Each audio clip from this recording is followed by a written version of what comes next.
Alors c'est vrai que la seconde chance, ça mène à la progression. Et la seconde chance, ça fonctionne dans tous les domaines. J'ai tendance à faire le philosophe, c'est vrai.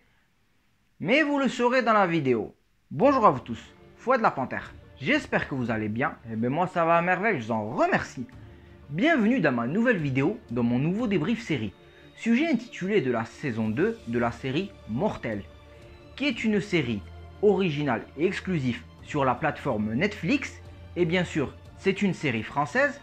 Alors, pour info, cette vidéo va contenir du spoil.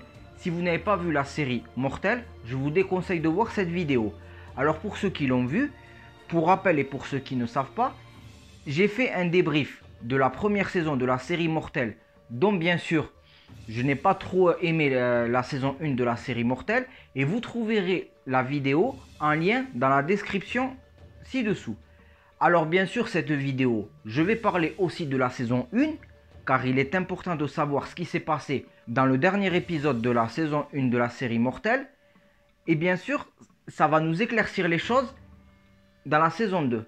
Alors, au niveau de la saison 2 de la série Mortel, ça nous met toujours en scène les trois protagonistes qui ont déjà apparu dans la saison 1, qui n'est autre que Sofiane, Victor et Louisa, dont bien sûr dans la saison 1, les relations ont été tendues, car vous savez très bien que Sofiane c'était quelqu'un de belliqueux, dont Victor c'était un souffre-douleur et qui était perturbé psychologiquement, tandis que Louisa est la petite fille d'une sorcière pratiquante le vaudou.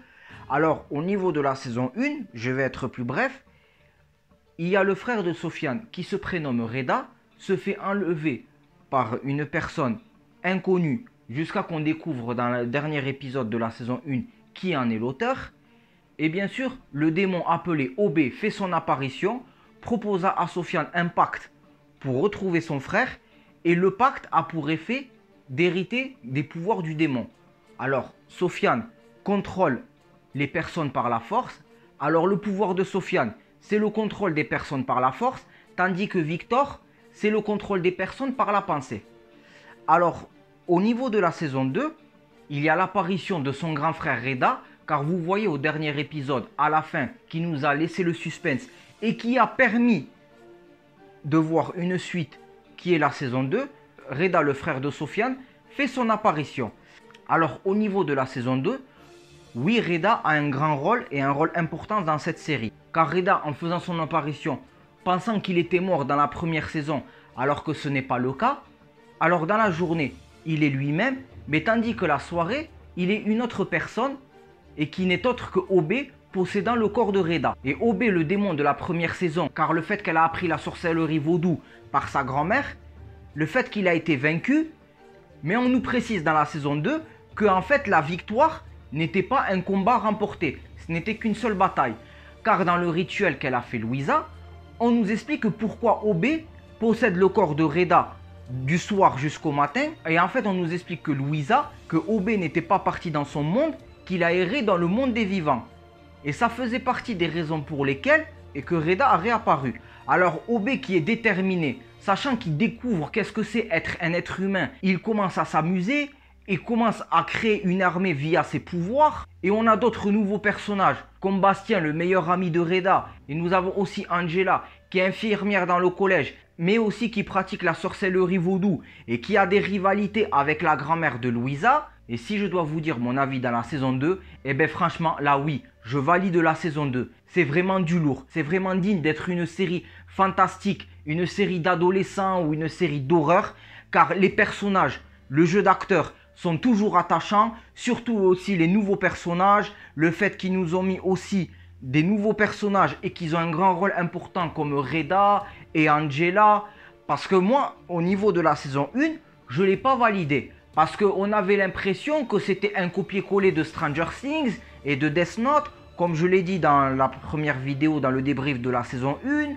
Et bien là, ils se sont rattrapés sur le coup, car il y a plus en plus de suspense, c'est vraiment sombre, même les musiques sont aussi assombries. Là, j'ai vraiment été satisfait. Quand j'avais dit dans le précédent débrief que j'attendais mieux à la saison 2, et bien là, mes prières ont été exaucées, parce qu'on apprend de plus en plus les effets secondaires sur les pouvoirs que Sofiane possède et que Victor possède.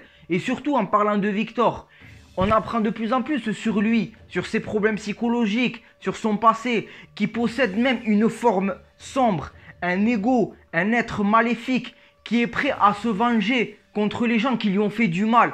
Mais tandis qu'après Victor, il possède deux personnalités différentes. Un homme bien qui est son personnage lui-même, mais une personne maléfique. Et on apprend de plus en plus. Les choses ne sont pas faites à la va-vite. Et si oui, je dois vous conseiller cette série, personnellement, oui. Car je vous dis une chose, le fait que OB, sous le corps de Reda, et qui entreprend une relation avec la CPE qui a apparu dans la saison 1 qui n'est autre que Audrey, et on apprend qu'elle est enceinte de OB, et le fait que le futur enfant de Audrey, qui est le fils du démon OB, le fait que Audrey décéda, et au dernier épisode, Sofiane, Louisa et Victor vont se recueillir devant la tombe de Audrey, et par les pouvoirs de Victor, le fait qu'il contrôle les gens et qu'il peut lire la pensée des gens, par ses pouvoirs, il a pu entendre un bébé qui pleure, et il annonce à Sofiane et Louisa, et là tout s'arrête. Et là, ça explique qu'il y aura une saison 3. Et franchement, ça me tarde. Parce que c'est vrai que j'ai été déçu de la saison 1. Je ne vais pas vous dire qu'il n'y a que les imbéciles qui ne changent pas d'avis. Mais je dirais plutôt que c'est grâce à la seconde chance que là, ils ont pu se rattraper, ils ont pu progresser. Parce que oui, c'est vrai qu'il y en a, ils n'ont pas été de mon avis, le fait que je n'ai pas validé la saison 1.